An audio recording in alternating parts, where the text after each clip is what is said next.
8 NFL players who broke the rules on purpose. Before we start, I would want you to hit that red subscribe button to never miss out on any of our videos. Hey guys, what's up? Welcome back to Touchdown Nation. Occasionally, a player's actions on the field may fail to live up to the league's expectations. On-field action is governed not only by the rules of play, but also by a code of conduct, established by the league and the NFL Players Association. There are rules in sports, and then there are unwritten rules, where players are supposed to self-legislate themselves for the good of the game, respect their opponents, and set a good example for future generations. With all the talk of bat flips, dabbing, and running up the score, here are the 8 NFL players who broke the rules on purpose and had no shame in doing so. Number 1, Odell Beckham Jr. Odell Beckham Jr. had a solid debut with the Cleveland Browns, but it wasn't his play on the field that drew the most attention from NFL fans. It was his watch. Beckham took the field wearing a Richard Mille watch, which has since then been priced at $350,000. He didn't just want to wear the watch for warm-ups or on the sidelines. Nope, he wore the watch during the game. While many marveled at Beckham's flex of a six-figure watch, others speculated that wearing a wristwatch would be in violation of NFL rules. And that would be correct. Number 2, Antonio Brown. In 2019, Antonio Brown was not allowed to wear the same helmet he has worn for his entire 9-year NFL career. Now with the Raiders, the 31-year-old wide receiver insists he needs to wear the same helmet he has worn for his entire 9-year NFL career. Number 3, Cam Newton.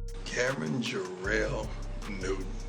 The Carolina Panthers' Cam Newton has shown to be one hell of a celebrity. Like seriously, he doesn't stop. From empathetically signaling first downs, smiling non-stop, and of course, dabbing, Newton's behavior on the field has been mostly criticized by people who forget that he's just having fun. And when Newton scored against the Tennessee Titans last season, his dabbing in the end zone caused a scuffle because, you know, the Titan defenders didn't appreciate him rubbing it in. Number 4, Tampa Bay Buccaneers. There's a reason why taking a knee at the end of a football game is called a victory formation, and it's because the game is unofficially over, meaning it's time for both sides to just watch the seconds tick off the game clock. The Tampa Bay Buccaneers refused to follow the unwritten rule against the New York Giants in 2012 because they fired through the line and tried taking out Giants quarterback Eli Manning while he was attempting to take a knee. Naturally, the G-men didn't take that kindly, as a small skirmish broke out and 2 New York linemen were fined by the league for reacting the way they did. The Bucs should have known better though. Number 5, Dante Wesley. In the 2009 NFL season, during a game against the Tampa Bay Buccaneers, Wesley hit the punt returner Clifton Smith, who had called for a fair catch but not yet received the ball. The Panthers were assessed a 15-yard penalty and he was ejected from the game. 2 days later, the NFL suspended Wesley for 1 game without pay. Wesley said he never meant to harm Smith, saying he merely mistimed his hit on him and wanted to apologize to Smith. Number 6, Brandon Merriweather. The NFL suspended Washington Redskins safety Brandon Merriweather for 2 games for what the league called repeated violations of the sports player safety rules. The suspension was imposed a day after Merriweather was penalized for 2 illegal hits during the Redskins' victory over the Chicago Bears at FedEx Field. The suspension is without pay and it cost Merriweather $141,000 of his $1.2 million salary for the season.